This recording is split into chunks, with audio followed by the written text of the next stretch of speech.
Alright, how we're getting on. So welcome to another video for Only Frozen SAFC. So back again with another one. Just thought I'd jump on and do a bit of an update of all things what's been happening in Sunderland over the past week or so. So we'll kick off with the new strips. So if I'm honest, it's been a little bit of a farce with this new strip, or new strips shall we say. So you might have seen the club shop put out a notice, or the club put a notice out, I think it was the beginning of last week or the week before, so the club shop would be closed from Tuesday to Thursday to restock the shop. When it reopened on the Thursday, the new strips will be available for sale.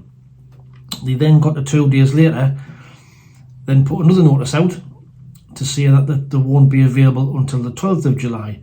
Now I don't know what that is, something to do with Nike and the sports production team that delayed the introduction of the strips. However, they did release the strips in time for the 2 pre-season friendlies yesterday. The home strip I very much like. It's very much like a throwback to our 80s strip when we had Cowies on the front of us as sponsors. Very like a retro feel to it. It's on the screen at the minute there, so you can have a look. You can compare the two. I think it's very, very similar to that 80s style with the white shoulders. But I do very much like it. It's a big hit from me, but it might not be for everybody. But let us know what your thoughts are on that one below. So I think that one I will be getting, if I'm honest. Now, onto the away strip. What were the club thinking?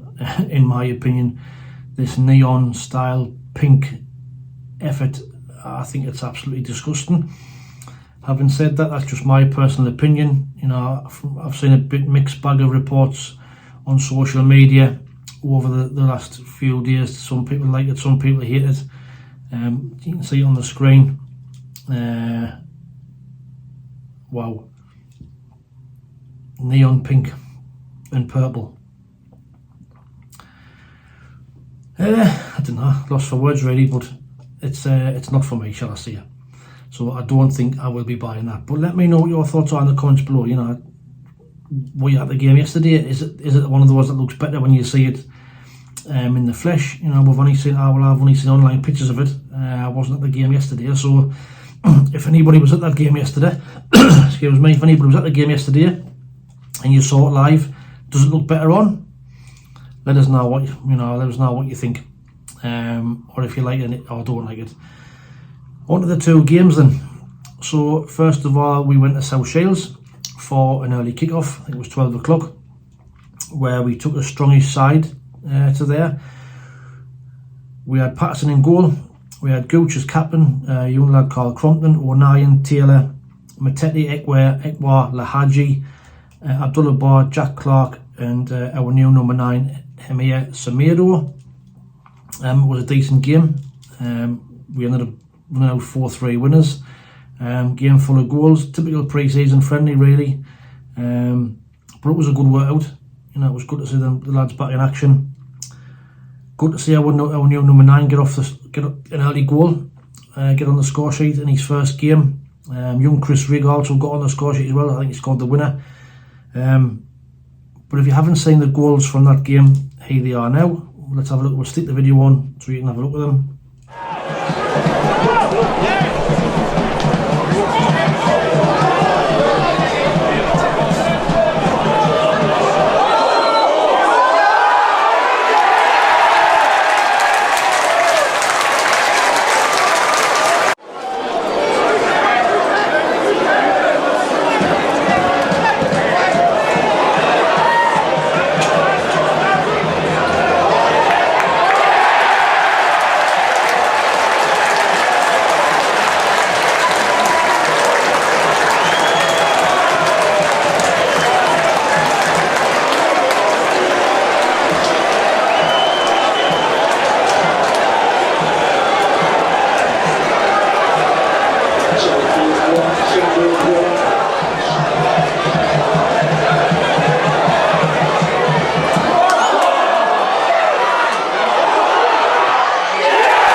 So you can see some well taken goals there.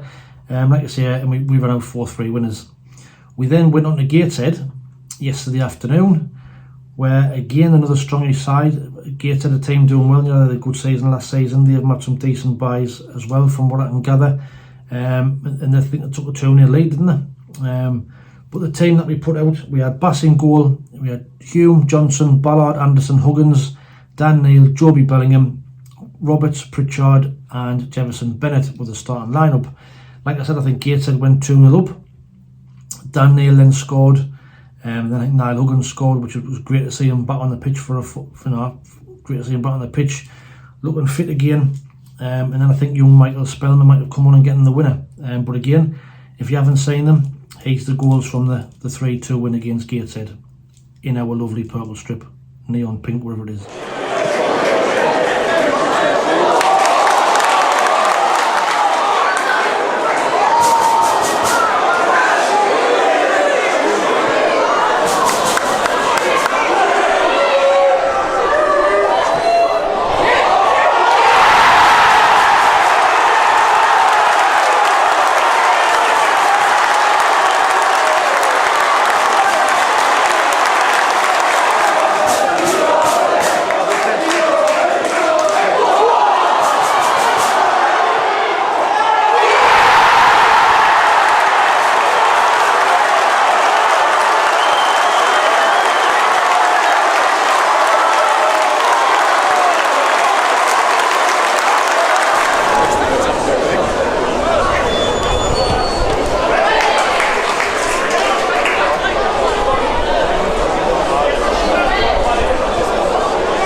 So, 7 goals in the 2 games. Not so good defensively, winning by the odd goal in both of them. But like Tony Mowbray said after the game, he's not too fussed about performances and that sort of thing. It's all about getting the lads fit. Now, for me personally, I think I like to win in pre-season. It breeds confidence, gets the lads winning into that winning mentality. So it's good that we actually won both games, and good that we actually came from behind and all to win both games as well. So 2 positives for me. In the first game, Jack Clark really stood out. Looks fit, looks ready to go. Didn't look distracted by any of the recent transfer speculation around him. Gone to Burnley, he looked nice and relaxed. So hopefully, if he can continue this sort of form into the season, and he does stay, we'll have another good season from Jack Clark. Like I said, MA as well took his goal well. He's saying across from Lahaji, and he knocked it in. In the second game, from what I can gather, Joby Bellingham stood out. Looked really good. Zach Johnson, I think, had a decent game as well at the back. but great to see the likes of Benetti back as well from his shoulder injury as well. So we were still a few players light. There was no Triantas playing. Jensen Sealt apparently he's injured and going to be touch and go for the start of the season. Certainly the same. Embleton might be fit for the start. Ross Stewart's not going to be fit for the start, which is a blow. And why we need more bodies through the door actually before the season starts. But overall, 2 good workouts before we head to America for them 3 games over there. Now, transfers. So I've been reading this morning on social media that apparently Man United might be listening to offers for Ahmad. Now, I don't know if that's a loan deal or if it's going to be actually to sell him. If it's to sell him, I think we'll probably be priced out of the market, to be fair. There'll be a lot of big teams after him. I don't think we'll be able to afford him, so I'm hoping he's going to go out on loan again, which then might give us the option to get him back here for another season. If we can get him back, what a signing that would be. Because as of yet, we haven't replaced him, we know that. And he's a big player for us last season. So let's hope that Man United put him up for loan again, and let's hope we can get him back here for another season. We've also rumours this morning around Tom Cannon from Everton. Apparently we've been linked with a 3 million plus bid plus add-ons for him. He was at Preston last season. I think he scored 8 goals in 20 games and 1 assist. Another young lad, fits the model, but I think there comes a time when we need to be starting to sign experienced players. I think if we can get an experienced centre forward, if Ross Stewart's not going to be fit and not going to sign, we need to have an experienced centre forward. And Corey Evans, another player, I've just not mentioned that he wasn't in pre-season. He's not ready for the start of the season either. So again, we're lacking that experience in the middle of the park as well. But I think we just need some experience, regardless, if they were fit or not. If rumours are true, Danny Batt is going to go to Blackburn, then there's even more experience going out the window. The Danny Batt situation for me is a bit of a strange one for me. I want to keep him, just purely for experience. He was one of our better players last season. I think him, Pritchard and Gooch have been told that their contract's not going to be renewed next year, so he's been told he's free to move on. The one standing his way. If he decides to go to Blackburn for this 2-year deal, then we won't ask for a fee for him. But for me, I'd keep him just for experience wise and because he's a good player. But we'll have to wait and see how that one develops. I think it's looking more and more likely that he's going to go. Apparently yesterday he was injured. That's why he didn't feature in any of the 2 games. But for me, the warning signs are there, or the writings on the wall that he's going to be going, which is upsetting. Really, I would like to keep him. But that's just now a brief update of what's happened in the past week or so. Let me know what your thoughts are on the strips. Did you see them both live? Did you like them? What's your thoughts on them?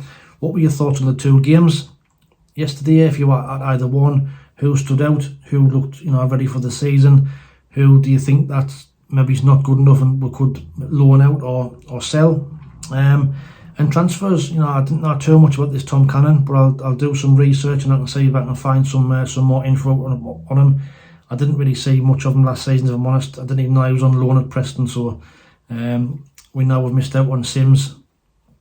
And to be fair, I wouldn't have paid £8 million for him either, but that seems to be the going rate now for players who are, I didn't want to see average, but still young and not proven. There's talks of Callum Doyle going to Leicester for 10 million quid, and it's like, they're only young boys. Are they worth that much? But it seems to be the way prices are these days in football. They've gone mad. So let us know what your thoughts are below. Please like and subscribe to the video, to the channel. Like this video if you don't mind. It'll help promote the channel. If there's any more transfer news or updates come out over the next day or so, I'll jump on and do an update of where things are. But until the next one, like I always say, thanks for watching. Take it easy, stay safe, and we'll speak soon. Ta-ra.